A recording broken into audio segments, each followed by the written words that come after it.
السلام علیکم دوستو، کیسے ہو آپ سب؟ میں ہوں عریج اور آپ ہیں اس وقت میرے یوٹیوب چینل عریشہ ناولز پہ. یار پتہ ہے کیا، میں نے پہلے لکھی نا تھوڑی سی لکھی، پھر میں نے سوچا کہ کل ایپیسوڈ دینی ہے تو میں کل کمپلیٹ کر لوں گی. آج میں تھوڑا سا پڑھ لیتی ہوں. پھر یہی مائنڈ بن گیا تھا کہ پڑھائی کروں گی، تو تھوڑی دیر بیٹھ کے میں نے پڑھائی کی. اس کے بعد نا میں نے سوچا تھوڑی سی ایپیسوڈ اور لکھ لیتی ہوں. میں تھوڑی سی اور لکھی، پھر کافی ساری میں نے لکھ لی. تو میں نے کہا دینی چاہیے نہیں دینی چاہیے، بھی میں کل دوں گی. یہ سوچ کر نا میں پھر سے رکھ دیا، یعنی کہ میری نیت اندر بار ہو رہی تھی. پھر میں نے سوچا کہ کچھ کرتے ہیں یار، دے ہی دیتے. پھر میں نے کچھ اور سین لکھے بیچ میں، کوئی 15-20 سین تو میں نے آج کے ایپیسوڈ میں لکھ دیے. پھر میں نے کہا اب میں دوں گی ایپیسوڈ. پھر کل رات کے ایپیسوڈ دیکھی، وہاں پر لائکس کم تھے. میں کہا چلو کوئی بات نہیں، اب ویسے بھی ناول اینڈ جا رہا ہے تو پھر زیادہ ناراضگی شرازگی نہیں دکھانی چاہیے. لیکن ہاں دکھ ہوا کہ ناول اینڈ پہ جا رہا ہے، تو یہاں پر تو پیار بنتا ہے آپ لوگوں کا، جو کہ آپ لوگ نہیں دکھا رہے ہو. تو میں تو یار پتہ نہیں کیوں جب ناول اینڈ کی طرف جا رہا ہوتا ہے نا، میری ایکسائٹمنٹ بڑھ جاتی ہے. میں اس ناول کو ختم کر کے نیکسٹ ناول شروع کرنے کی ایکسائٹمنٹ، لیکن اس دفعہ نا میری جو ایکسائٹمنٹ ہے وہ نیکسٹ ناول کے لیے نہیں ہے. مطلب نیکسٹ ناول ہے بس میرے ہو جاؤ، جو کہ رمضان اور عید اسپیشل مکسچر ہوگا. لیکن اس کے بعد جو ناول آئے گا نا میرا، یار ستمگر، وہ ناول مطلب میں نے نام بتا دی. میرے نیکسٹ ناول کا نام یار ستمگر. ویسے آپ میرے انسٹا اسٹوریز پہ چیک کر ہی چکے ہوں گے، میں نے کافی ٹائم پہلے لگائے تھے اپنے سارے ناولس، نیکسٹ اپ کمنگ ناولس کے بارے میں نے تفصیل سے بتایا تھا. تو پہلے میں نے سوچا میں دوسرا ناول لکھوں. مطلب کافی کنفیوز تھی. طلب ہے تو ہے نشا، وہ آلموسٹ اسٹوری کمپلیٹ ہے. میں دل کر رہا تھا وہ لکھوں، لیکن اس میں جو ہمارا ہیرو ہے وہ انتہائی ڈیٹھ ابن ڈیٹھ، انتہائی بے باک اور بے شرم اور بہت ہی اس ٹائپ کا بندہ ہے. تو میں نے کہا نہیں، یہ آگے، مطلب یہ آگے میں جون جولائی میں بہت گرمی ہوگی نا، تب میں سکون سے لکھوں گی. تو دن لمبے لمبے ہوں گے تو لمبی لمبی ایپیسوڈ لکھتے مزہ آئے گا. اور پھر میں کافی ٹائم سے میں سوچ رہی تھی یار یہ والا ناول میں کب شروع کروں گی، یہ والا ناول کب شروع کروں. تو فائنلی ابھی عید کے بعد انشاءاللہ میں اس ناول پہ کام کروں گی، کیونکہ میں بالکل فری ہو جاؤں گی 3-4 مہینوں کے لیے. اور اس فری ٹائم میں نے وہ والا ناول لکھنا ہے، کیونکہ وہ خود پرسنلی میرا بہت فیوریٹ ناول ہے. تو اس میں 2 ہیرو ہوں گے. چلو میں آپ کو نام بھی بتا دیتی ہوں. ویسے سب بھی لوگ، عریج، اینجل، سڈ، فائزہ، سب لوگ مجھے کہتے ہیں کہ تم اپنے نام کے ہیرو نا پہلے نہ بتایا کرو، لوگ رکھ لیتے ہیں. تو میں یار کچھ ایک مزے کی بات بتاؤں، میں نا کچھ نام اپنے پاس سے رکھتی ہوں، وہ بھی لوگ رکھ لیتے ہیں. ویسے یارم نام میں نے اپنے پاس رکھا تھا. کبھی نام سنا تھا کسی بندے کا نام یارم ہو سکتا ہے، لیکن اب دیکھو ہر تیسرے چوتھے ناول میں ہیرو کے نام یارم ہی ہوتا ہے. اور کچھ نہ کچھ تو ولن کا بھی رکھ لیے. خیر کوئی نا، اچھا لگتا ہے یار. میری باتیں کو زیادہ ہوگی، میں کتنے دن ہو گئے میں بک بک نہیں کر پا رہی تھی. تو ہمارے جو نیکسٹ ہیرو نے، اس میں نے جو ہمارا ایک ہیرو ہے، ویسے تو میں اپنے واٹس ایپ کے گروپ میں بتا ہی چکی ہوں. ویسے آپ لوگ یار واٹس ایپ کا گروپ جوائن کرو، میں وہاں پہ الٹی سیدھی شرارتیں کرتی رہتی ہوں، تو وہ بھی جوائن کر لو. ہمارا جو ہیرو ہے، 2 ہیرو ہیں ہمارے نیکسٹ ناول کے. ایک کا نام ہے ازبک درانی، اور اس میں جو ہیروئن ہے اس کا نام ہے آئرہ. اور جو ہمارا دوسرا ہیرو ہے اس کا نام ہے رائق دورانی. ناموں کے مطلب بھی بتاؤں گی، سب کچھ بتاؤں گی، لیکن اس سے پہلے نا رائق دورانی کی پیاری سی معصوم سی شرارتی سی زاوش ٹائپ ہیروئن نہیں کہہ سکتے کیونکہ یہ تھوڑی سیریس بھی ہے. تو ایسی ہیروئن کا نام یار سجیسٹ کر دو، کیونکہ یار کوئی اچھا نام ہی نہیں مل رہا. کوئی ڈفرینٹ ہو، کچھ نیو ہو، الگ ہو، ایسا کوئی نام اپنے پاس سے مار کے بتا دینا مجھے. لیکن بتانا ضرور، کیونکہ میری دوسری ہیروئن کا نام ابھی تک آ ہی نہیں رہا، تو میں ویٹ کر رہی ہوں. آپ لوگ لازمی بتائیے گا. تو چلو یار شروع کرتے ہیں آج کی ایپیسوڈ. آلریڈی میری بک بک بہت زیادہ ہو چکی ہے. تو جناب، ایپیسوڈ ہے شدت جنون، قسط نمبر 117، تھرڈ لاسٹ ایپیسوڈ، تحریر عریج شاہ. لڑکی، تمہیں شرم نہیں آتی؟ تمہارا شوہر بیمار گھر پر پڑا ہے اور تمہیں فضول چیزوں سے فرصت نہیں ہے. شنایا نے جیسے ہی کمرے میں قدم رکھا تھا،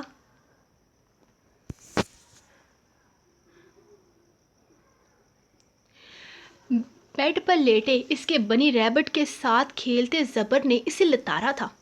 میں فضول چیزیں نہیں کر رہی ہوں بلکہ آپ کے لیے مزے مزے کا کھانا بنانا سیکھ رہی ہوں۔ مسٹر، آپ کو پتہ ہے شوہر کے دل کا راستہ پیٹ سے ہو کر جاتا ہے، اور ابھی میں وہ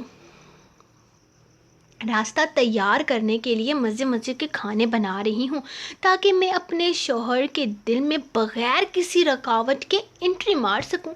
وہ اس کے پاس آتے ہوئے بنی ریبٹ کو اس کے قریب سے اٹھاتی زمین پر چھوڑ چکی تھی۔ میری جان، تم نے میرے دل پر پوری طرح سے ڈاکہ ڈال لیا ہے۔ اب تمہیں کوئی سرنگیں کھودنے کی ضرورت نہیں ہے۔ یہ چند دن گھر پر ہی ہوں تو میرے ساتھ وقت گزارا کرو نا۔ وہ اس کی نازک مومی کلائی پکڑ کر اسے کھینچ کر اپنے اوپر کر چکا تھا۔ آپ گھر پر ہیں ہی کہاں مسٹر؟ صرف نام کی چھٹیوں پر ہیں آپ۔ کبھی فون پر لگے رہتے ہیں تو کبھی آپ کو اچانک کوئی ضروری کام نکل آتا ہے۔ کل آپ سارا دن گھر پر رہنے والے تھے لیکن صبح کے گئے رات کو واپس آئے ہیں، اور پھر جب بھی گھر واپس آتے ہیں تو آپ کے زخم سے خون رس رہا ہوتا ہے۔ یہ کیسی چھٹیاں ہیں آپ کی؟ ریسٹ کے نام پر ڈبل کام کر رہے ہیں۔ وہ برا مناتے ہوئے بولی۔ نہیں میرا سونا کاکا، میں کہاں ڈبل کام کر رہا ہوں۔ چھٹیوں پر ہوں یار، لیکن تھوڑا بہت کام تو کرنا پڑتا ہے نا۔ تمہیں نہیں پتا، اگر میں چھٹیاں کروں تو بہت لیزی ہو جاتا ہوں، پھر ٹھیک سے کوئی کام نہیں کر پاتا۔ وہ اس کے بالوں کی لٹیں کانوں کے پیچھے ارستے ہوئے اس کے لبوں کے ساتھ اپنی انگلیوں سے شرارتیں کرتا اسے اپنی باتیں بتا رہا تھا۔ نہیں، مجھے نہیں پتا۔ آپ کچھ دن کی چھٹی لیں۔ جب تک آپ بالکل ٹھیک نہیں ہو جاتے تب تک میں آپ کو کہیں پر جانے کی ضرورت نہیں ہے۔ وہ اسے دیکھتے ہوئے بولی تو زبر اس کی فکر مندی کو سمجھتے ہوئے ہلکا سا مسکراتا اس کی چھوٹی سی ناک کو دباتے ہوئے اس کے گالوں پر اپنی گرم سانسوں کا لمس چھوڑنے لگا۔ ٹھیک ہے، میں کوشش کرتا ہوں کچھ دن کی چھٹیاں لینے کی۔ وہ مسکراتے ہوئے اس کی بات مان کر کہنے لگا۔ جی نہیں، کوشش نہیں کرنی، پکی پکی چھٹیاں لینی ہیں آپ نے، ورنہ میں خود بابا سے بات کر کے آپ کی چھٹیاں کنفرم کر دوں گی۔ اس نے فوراً رعب جماتے ہوئے بتایا تھا کہ وہ ڈی ایس پی کی بیٹی ہے۔ زبر اس کے انداز پر ہلکا سا مسکرایا۔ صبح عزا آئی تھی جب میں سو رہا تھا، مجھے اس کی آواز سنائی دی۔ باہر ہی ہے کیا؟ اس نے اس کی طرف دیکھتے ہوئے پوچھا تو اس نے زور و شور سے نفی میں سر ہلایا تھا۔ عبادت کے ساتھ شاپنگ پر گئی ہوئی ہے، تھوڑی دیر تک آتی ہوگی۔ وہ اس کے بٹنوں کے ساتھ کھیلتے ہوئے بولی جب اس نے اچانک اس کا چہرہ تھوڑی سے پکڑ کر اوپر کیا تھا۔ عبادت کے ساتھ شاپنگ پر گئی ہوئی ہے، تھوڑی دیر تک آتی ہوگی۔ وہ اس کے بٹنوں کے ساتھ کھیلتے ہوئے بولی تھی جب اس نے اچانک اس کا چہرہ تھوڑی سے پکڑ کر اوپر کیا تھا۔ تم نہیں گئی شاپنگ پر؟ اس نے اس کی طرف دیکھتے ہوئے پوچھا تھا۔ شاپنگ کرنا شنایا کو کافی پسند تھا۔ وہ اکثر عبادت اور عزا کے ساتھ جاتی بھی تھی۔ نہیں نا، روز روز نہیں جا سکتی۔ کل میں نے فیشیل کروایا تھا تو پارلر والی کہہ رہی تھی کہ دھوپ سے بچنا ہے، اس نے فوراً بتایا۔ زبر سرد آہ بھر کر رہ گیا۔ کہاں وہ 24 گھنٹے دھوپ میں کام کرنے والا آدمی، اور کہاں اس کی نازک سی بیوی جو تھوڑی دیر اپنی سکن دھوپ میں نہیں رکھ سکتی تھی کیونکہ اس کی سکن خراب ہو جاتی تھی۔ زبر کو شاید ہی کبھی اپنی سکن کی فکر کرنے کی ضرورت پیش آئی تھی۔ وہ اس سے بہت الگ تھی۔ فیشن، بیوٹی، وہ ان چیزوں کو لے کر کتنا زیادہ ایکٹیو رہتی تھی، جبکہ آج کل تو وہ اس کے فیشن کا بھی خاص خیال رکھتی تھی۔ اگر وہ جینز شرٹ پہنتا تھا تو اس کے ساتھ بوٹ نہیں پہننے دیتی تھی، بلکہ زبردستی جوگرز پہناتی تھی۔ اگر قمیض شلوار پہن لیتا تو وہ اس کے ساتھ کوئی چادر دیتی تھی۔ وہ کبھی اس کے بال لیفٹ سائڈ پر بناتی تھی تو کبھی رائٹ سائڈ پر۔ زبر کبھی زندگی میں ان سب چیزوں پر فوکس نہیں کیا تھا۔ کل رات تو وہ زبردستی اس کے سخت ہاتھوں پر مساج کر رہی تھی تاکہ اس کے ہاتھ نرم نرم ہو جائیں، جبکہ فیشن سے اس کا دور دور تک کوئی واسطہ نہیں تھا۔ ہاں، لیکن اسے اس بات کا احساس ضرور ہو گیا تھا کہ وہ ایک ماڈرن لڑکی کا شوہر ہے اور اسے زمانے کے ساتھ ساتھ چلنا ہے۔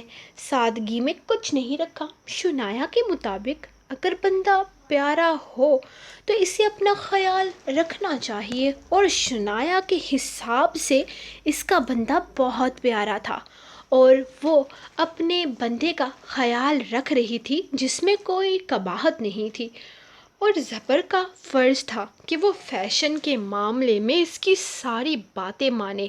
تو وہ بنا چوں چراں کیے اس کی بات مان لیتا تھا۔ اوہ، میں بھول گئی، میں صرف آپ کو بتانے آئی تھی کہ آپ کو دادی بلا رہی ہیں۔ میں وہاں زہرش بھابھی کو کچن میں چھوڑ آئی، مجھے کام کرنا ہے۔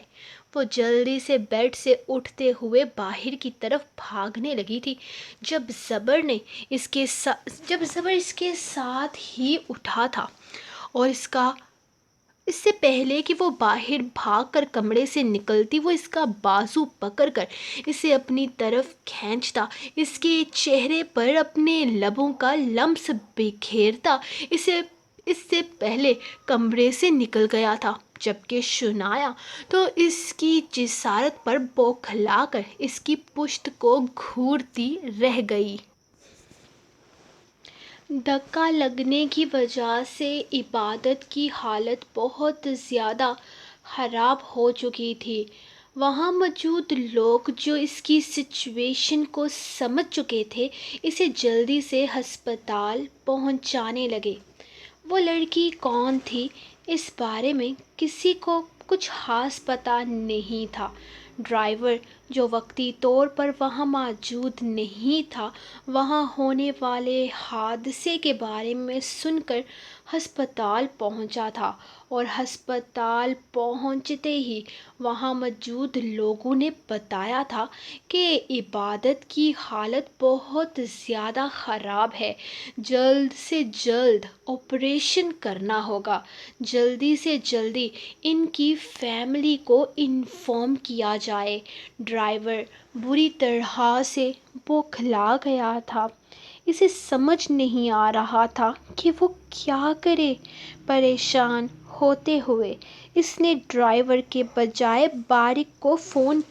زران کے بجائے باریک کو فون کیا تھا، کیونکہ زران غصے کا تیز تھا اور سچویشن کو سمجھنے کے بجائے غصہ کرنا تھا۔ اس نے غصہ کرنا تھا، جبکہ باریک یقیناً آرام سکون سے سوچ سمجھ کر ہی جواب دینے والا تھا۔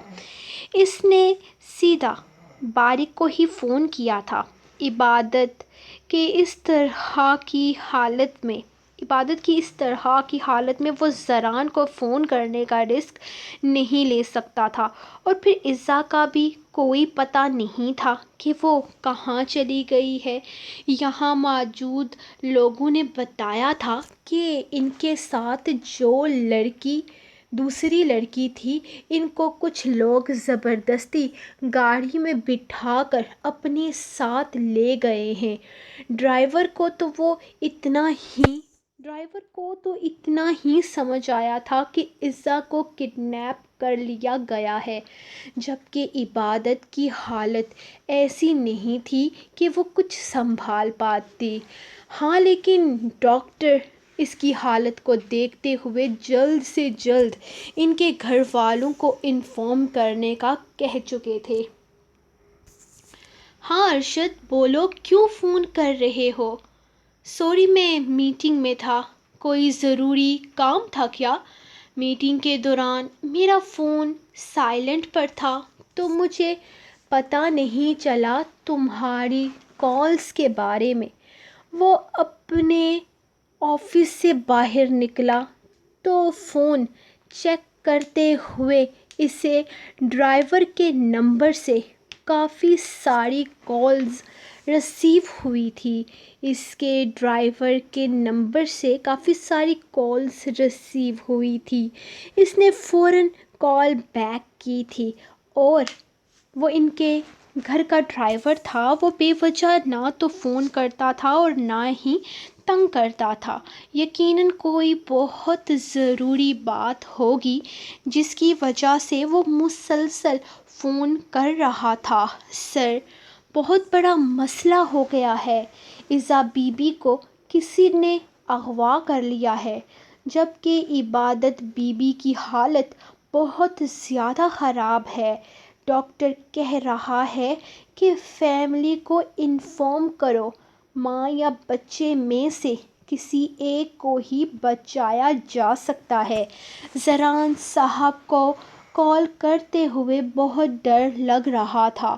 وہ تو مجھے جان سے مار ڈالیں گے، اس لیے میں مسلسل آپ کو فون کر رہا تھا لیکن آپ بھی فون نہیں اٹھا رہے تھے. پلیز جلدی سے ہسپتال پہنچیں. عبادت بی بی کی حالت بہت خراب ہے. وہ پریشانی سے اسے بتا رہا تھا. اس کی حالت سے وہ بہت زیادہ گھبرایا ہوا لگ رہا تھا جبکہ اس کی پوری بات سننے کے بعد بارق خود پریشان ہو گیا تھا. تم فکر مت کرو ارشد، میں ابھی ہسپتال آ رہا ہوں. گھبرانے کی ضرورت نہیں ہے، میں زران کو خود انفارم کروں گا. تمہیں اسے فون کر کے بتانے کی بھی ضرورت نہیں ہے. وہ اسے دلاسا دیتا تیزی سے شہیر کے کیبن کی طرف آیا تھا. شہیر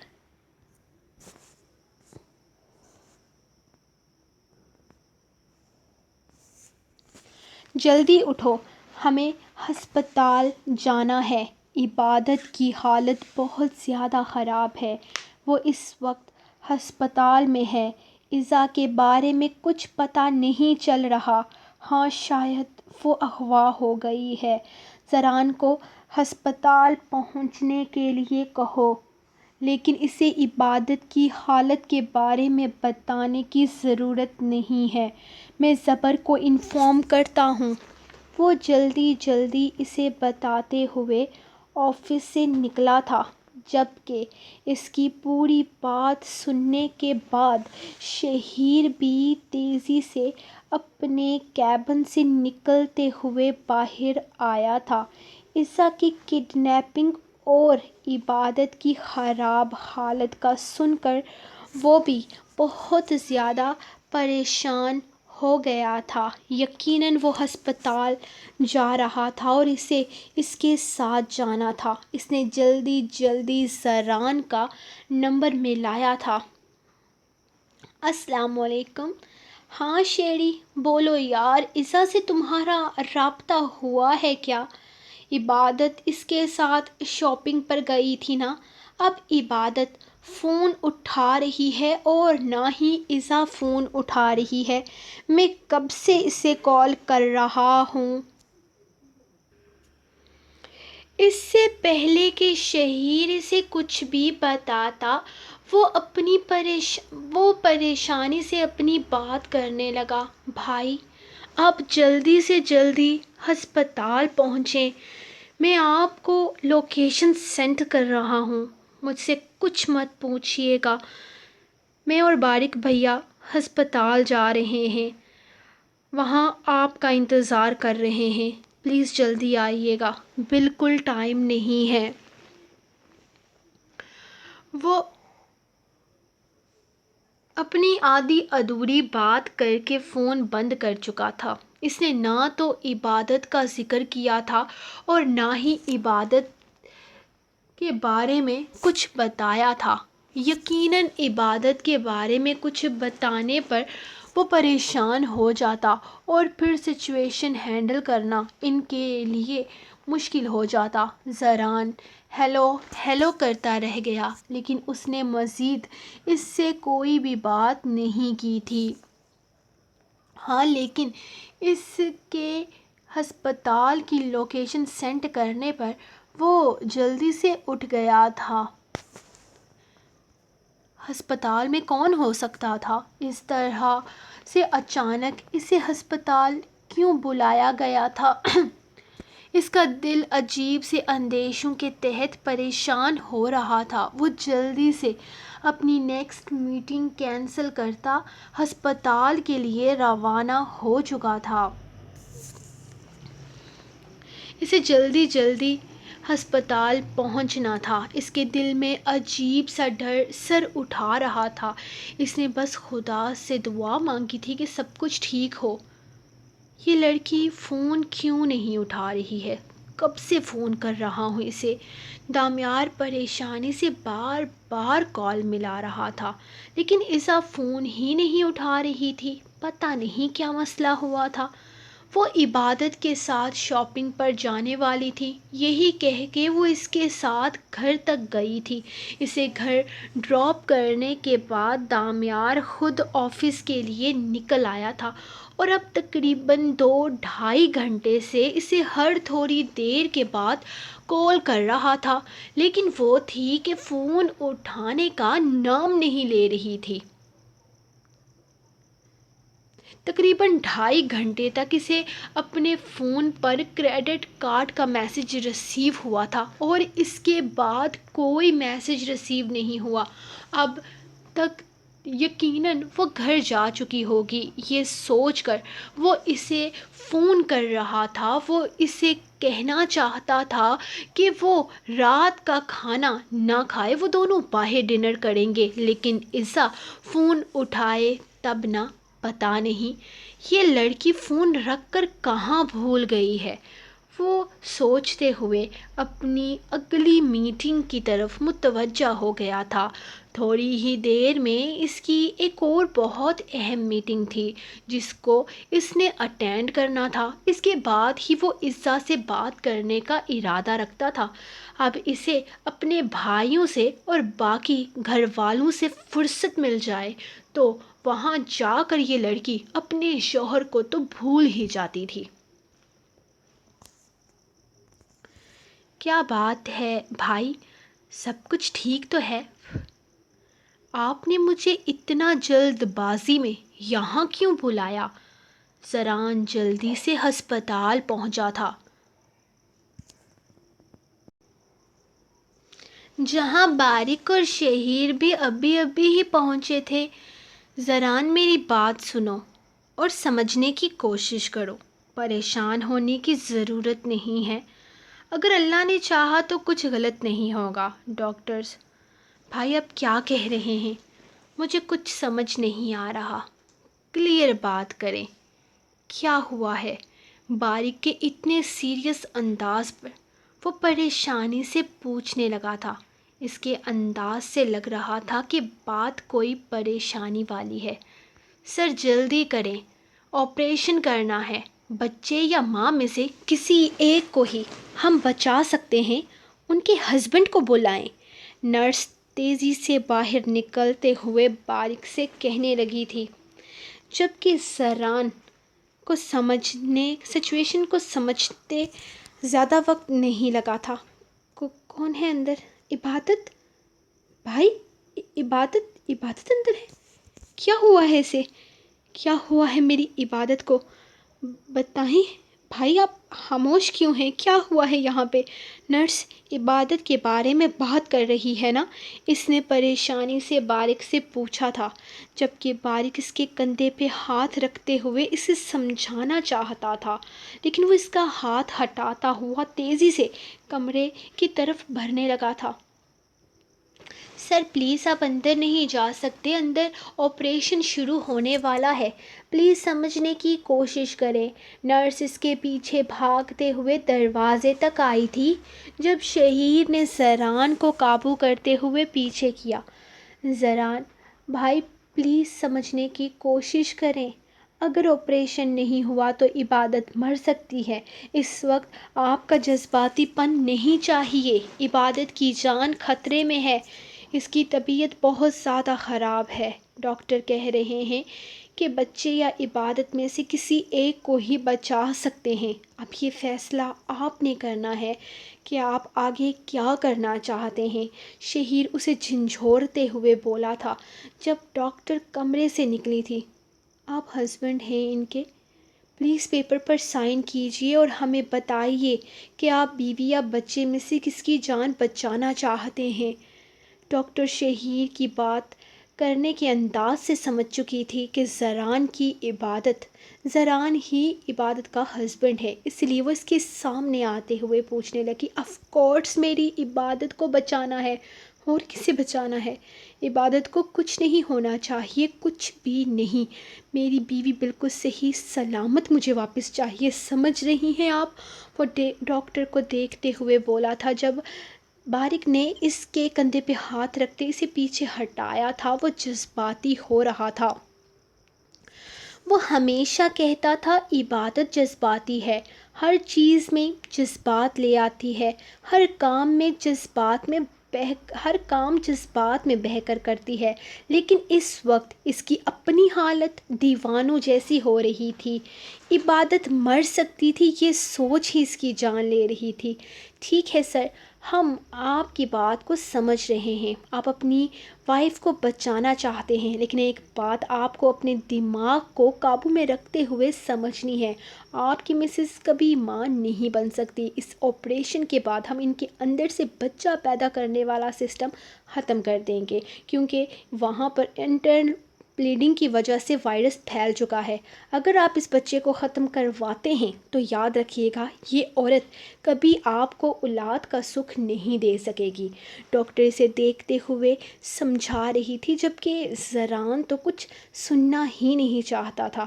میری عبادت کو کچھ نہیں ہونا چاہیے ڈاکٹر، مجھے میری بیوی صحیح سلامت چاہیے، مجھے کوئی بچہ نہیں چاہیے، کچھ نہیں چاہیے، مجھے صرف اور صرف میری عبادت چاہیے، وہ چلاتے ہوئے بولا تھا، جبکہ اس کی مینٹل ہیلتھ کو سمجھتے ہوئے ڈاکٹر نے پیپر اس کے سامنے کیا تھا جس میں اس کے بچے اور بیوی کی زندگی کی تحریر لکھی تھی۔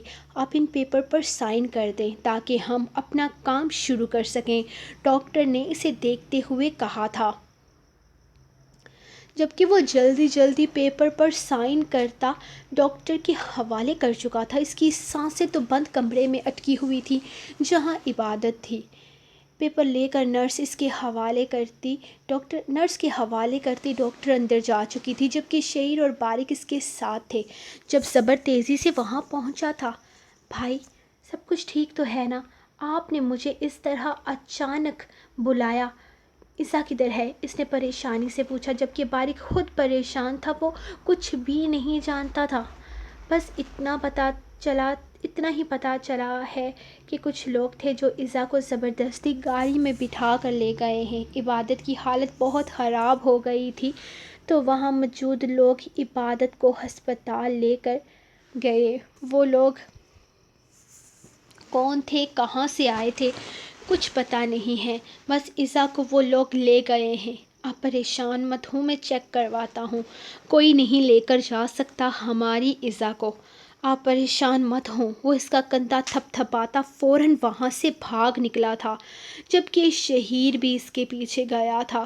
بھائی آپ جائیں ان لوگوں کے ساتھ، میں یہاں سب کچھ سنبھال لوں گا، زران نے بارک کو دیکھتے ہوئے کہا۔ جب بارک کا فون بجنے لگا، دامیار کا فون آ رہا ہے، اس نے زران کو دیکھتے ہوئے کہا۔ یقیناً عزا کا فون نہ لگنے کی وجہ سے وہ عزا کے بارے میں پوچھنے کے لیے اسے فون کر رہا تھا۔ اسے کیا جواب دیں گے؟ سچ بتا دیں گے؟ ہو سکتا ہے وہ اس معاملے میں کچھ کر پائے۔ بارک نے بس اتنا ہی کہا تھا۔ ایک طرف عزا کی پریشانی، دوسری طرف عبادت کی پریشانی، ایسا کچھ ہو جائے گا ان لوگوں نے تو سوچا بھی نہیں تھا۔ السلام علیکم۔ ہاں بارک، کیسے ہو تم؟ اس کے فون اٹھاتے ہی دامیار نے کہا تھا۔ وعلیکم السلام، میں ٹھیک ہوں، لیکن ایک مسئلہ ہو گیا ہے دامیار، بارق نے بات شروع کی تھی۔ مسئلہ؟ کس طرح کا مسئلہ؟ خیریت تو ہے نا؟ میں کب سے عزا کو فون کر رہا تھا لیکن وہ فون نہیں اٹھا رہی۔ پتہ نہیں فون رکھ کر کہاں آگے پیچھے ہو گئی ہے۔ وہ عبادت کے ساتھ گئی تھی۔ اس کا نمبر نہیں ہے میرے پاس جو میں اس سے بات کر سکوں۔ کیا تم مجھے پوچھ کر بتا سکتے ہو کہ وہ فون کیوں نہیں اٹھا رہی؟ وہ اس کی بات پر زیادہ غور کیے بغیر بولا تھا۔ دامیار، عزا اغوا ہو چکی ہے۔ وہ دونوں بازار سے جا رہی تھی۔ وہاں کچھ لوگ گاڑی سے نکل کر عزا کو اغوا کر کے لے گئے، جبکہ عبادت گرنے کی وجہ سے اس وقت ہسپتال میں داخل ہے۔ اس کی زندگی اور موت کا مسئلہ بنا ہوا ہے۔ بہت پریشانی ہے۔ کچھ سمجھ نہیں آ رہا کہ عزا کہاں ہے۔ عزا کی کہیں کوئی خبر نہیں ہے۔ دامیار، کچھ سمجھ نہیں آ رہا۔ زبر اور شہیر اس جگہ کے CCTV کیمراز کی فوٹیج چیک کر رہے ہیں تاکہ کوئی انفارمیشن مل سکے، لیکن کیا مطلب ہے تمہاری اس بات کا بارق؟ اتنا سب کچھ ہو گیا اور تم مجھے اب بتا رہے ہو؟ وہ غصے سے دہارا تھا۔ اس کی عزا اغوا ہو چکی تھی اور وہ لوگ اسے تب بتا رہے تھے جب وہ خود انہیں فون کر رہا تھا۔ دامیار، مجھے خود پریشانی میں کسی چیز کا ہوش نہیں رہا۔ پلیز، یہ وقت ایک دوسرے کے لیے صحیح غلط سوچنے کا نہیں بلکہ عزا کے بارے میں پتہ کرنے کا ہے۔ پلیز اس کے بارے میں پتہ کرواؤ۔ کون ہو سکتا ہے اس طرح کی حرکت؟ کون کر سکتا ہے؟ عزا کے ساتھ تو کسی کی کوئی دشمنی بھی نہیں ہے۔ کیا کوئی ایسا ہے جو تمہیں لے کر اس طرح کا کوئی قدم اٹھائے؟ میرا مطلب ہے تمہیں بلیک میل کرنے کے لیے، یا پھر میرے بہت دشمن ہیں۔ بارق، میں کچھ نہیں جانتا۔ کوئی بھی ہو سکتا ہے، وہ اس کی بات کاٹتے ہوئے بولا۔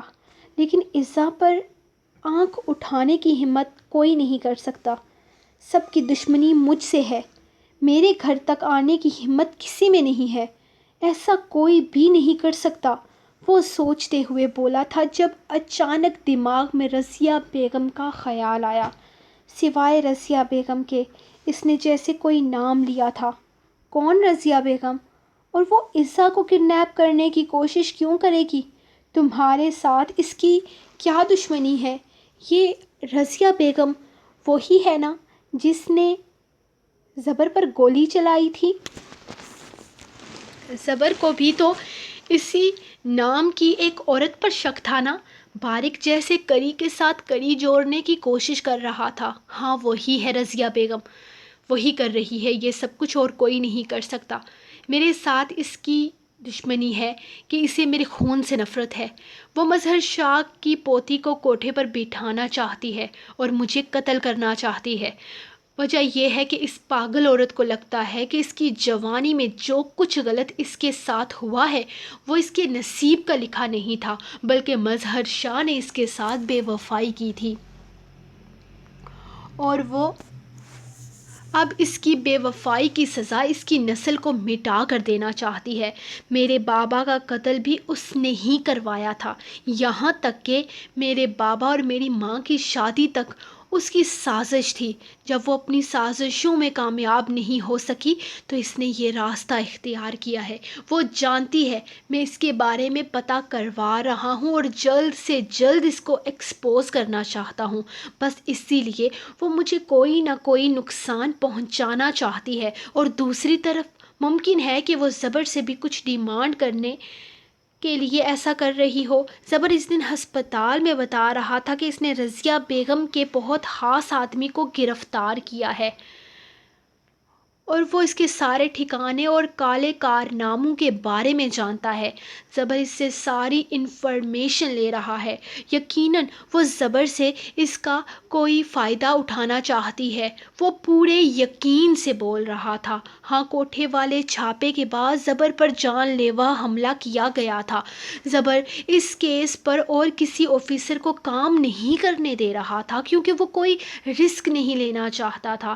اتنی خراب طبیعت کے باوجود چھٹیوں پر ہونے کے باوجود بھی زبر کام کر رہا تھا۔ میں رضیہ بیگم کے بارے میں پتہ کرواتا ہوں، تم زبر سے پوچھو کہ اسے کوئی انفارمیشن ملی ہے یا نہیں، وہ بے چین سا بولا تھا، جبکہ بارق فون بند کرتے ہوئے زران کی طرف متوجہ ہوا، جو آپریشن تھیٹر کے باہر کھڑا مسلسل عبادت کے لیے پریشان تھا۔ اس کی پریشانی اس وقت بہت زیادہ تھی۔ وہ اسے یہ نہیں کہہ سکتا تھا کہ وہ عبادت کے ساتھ رکے، عزا کے بارے میں پتہ کروانے وہ اکیلے جائے گا۔ وہ اپنی بہن کے لیے یقیناً ان لوگوں جتنا ہی فکر مند تھا، لیکن اس وقت عبادت کو اس کی ضرورت تھی، اور اگر دیکھا جائے تو زران کو بھی بارق کی ضرورت تھی۔ وہ نہ جانے اپنے بچے کی لاش کو کس طرح سے دیکھے گا۔ عبادت تو دنیا جہان سے بیگانہ تھی، یہ تکلیف زران نے اکیلے سہنی تھی۔ اس نے کچھ سوچتے ہوئے بابا کو فون کیا تھا۔ ہاں، وہ یہ سب کچھ اکیلے نہیں سنبھال سکتا تھا، اسے اپنے باپ کی ضرورت تھی۔ سب کچھ سنبھال لینے والا بارق اپنے بھائی کے اس دکھ کو اکیلے برداشت نہیں کر سکتا تھا۔ السلام علیکم بارق بیٹا، خیریت؟ اس وقت فون کیا؟ بابا نے فون اٹھاتے ہوئے اس سے پوچھا تھا۔ بابا، عبادت کی حالت بہت خراب ہے اور عزا اغوا ہو چکی ہے، پلیز آپ جلدی سے جلدی ہسپتال پہنچے، مجھے عزا کے بارے میں پتہ کرنے جانا ہے۔ زران اکیلا ہے، ڈاکٹر نے کہا ہے کہ عبادت یا بچے میں سے کسی ایک کو ہی بچایا جا سکتا ہے۔ بابا، زران کا دکھ مجھ سے دیکھا نہیں جائے گا، وہ کیسے اپنے بچے کو مردہ حالت میں دیکھے گا، وہ کیسے اپنی پہلی خوشی کو خود سے دور ہوتا دیکھے گا۔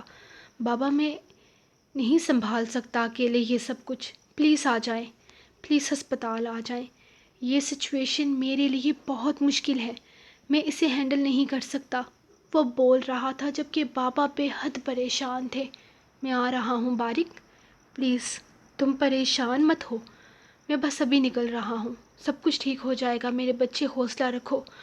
وہ پریشانی سے کسی کو بھی بتائے بغیر طیب صاحب کے ساتھ گھر سے نکل گئے تھے۔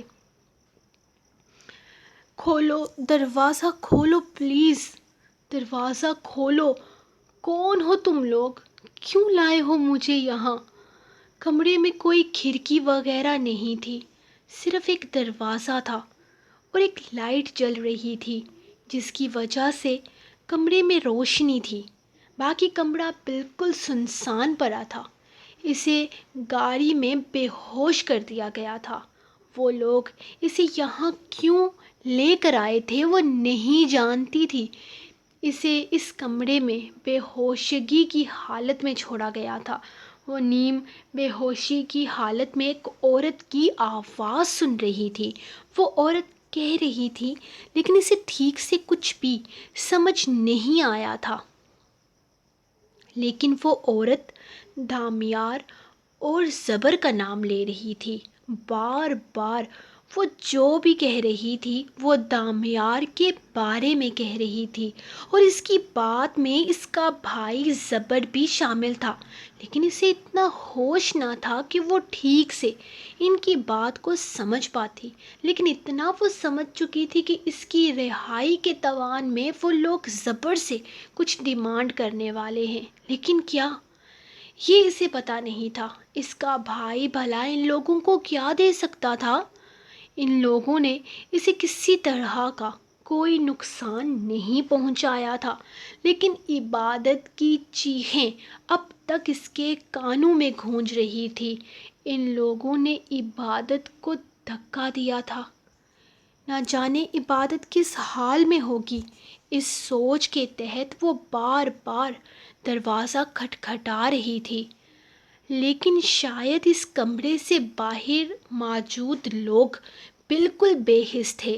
اس کی چیخ و پکار کا وہ لوگ کسی طرح کا کوئی اثر لے ہی نہیں رہے تھے۔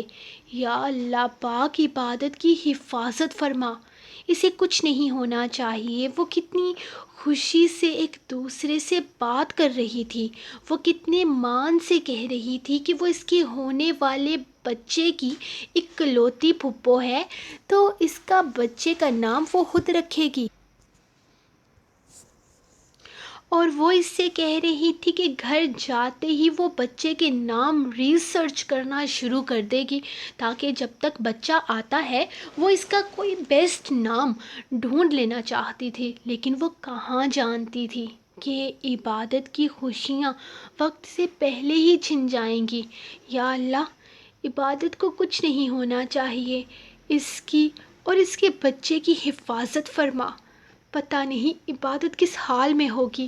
وہ بار بار ہاتھ اٹھاتی، دعائیں مانگتی، پھر سے دروازہ کھٹکھٹانے کی کوشش کرنے لگی، لیکن کوئی نہیں تھا جو اس کی فریاد سن کر دروازہ کھولتا. اب تو دروازہ کھٹکھٹا کر بھی وہ تھک چکی تھی، لیکن دوسری طرف موجود لوگوں پر کسی طرح کا کوئی اثر نہیں ہو رہا تھا.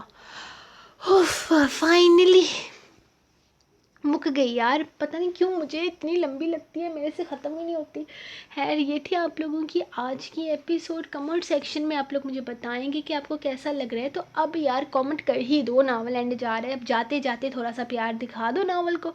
تو کل آپ لوگوں نے لائکس کمپلیٹ نہیں کیے تھے میں نے جتنے کہے تھے، تو مجھے دکھ تو بڑا ہے اس بات کا، لیکن پھر بھی میں کہوں گی آپ اس ناول کو بھرپور پیار دو یار، اور بہت سارا پیار دو، کیونکہ اب تو یہ ناول بھی ختم ہو رہا ہے. جاتے جاتے میں کہوں گی کہ دامیار زران بارک زبر شہیر آپ لوگوں کا بہت سارا پیار سمیٹ کر گئے ہیں. باقی اور کیا بولنا تھا مجھے، اور تو کچھ نہیں بولنا تھا، بس یہی بتانا تھا کہ یار میری لسٹ بڑی لمبی ہے ناولوں کی. لوگ جو پوچھ رہے ہیں عشق کا سیزن 2 کب آئے گا، تو یار آئے گا، جلد آئے گا. مطلب اب میرا دل کر رہا ہے کہ اس کو نا میں تھوڑا تھوڑا کر کے کمپلیٹ لکھ کر ایک ہی دفعہ دے دوں، تو وہ ٹھیک رہے گا. کیونکہ ایسے جو فینٹسٹی بیس ناول ہوتے ہیں نا، وہ کم لوگ پڑھتے ہیں. بہت زیادہ لوگوں کو نا ایسے ریئل کپلز اچھے لگتے ہیں جو کہ ریئلٹی ہو، پریوں پر، ویمپائرس پر. ویسے ویمپائر والے ناول مجھے بالکل پسند نہیں ہیں. تو اس طرح کے ناول بہت کم لوگ پڑھتے ہیں، بہت کم لوگ شوق کرتے ہیں اس طرح کے ناول پڑھنے کا. تو یار وہ سٹوری بھی سیٹ ہے، سب کچھ سیٹ ہے، بس اس کی ٹائپنگ کرتے ہوئے مجھے موت پڑ رہی ہے.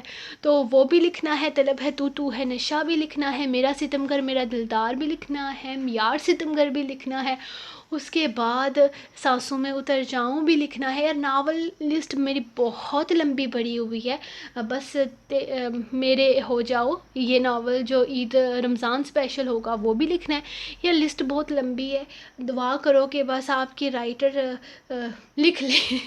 میں اس سال میری کوشش یہی رہے گی کہ میں جتنے چھوٹے چھوٹے ناولز ہیں جو میں نے لارا لگایا ہوا ہے اتنے ٹائم سے، وہ میں مکا لوں. باقی انشاءاللہ مکتے رہیں گے. تو میں ملوں گی آپ کو اب نیکسٹ ایپیسوڈ میں. کل کا وعدہ نہیں کرتی ہوں کیونکہ ظاہر سی بات ہے سیکنڈ لاسٹ ایپیسوڈ ہے، تو کوئی چانس نہیں جلدی آنے کے.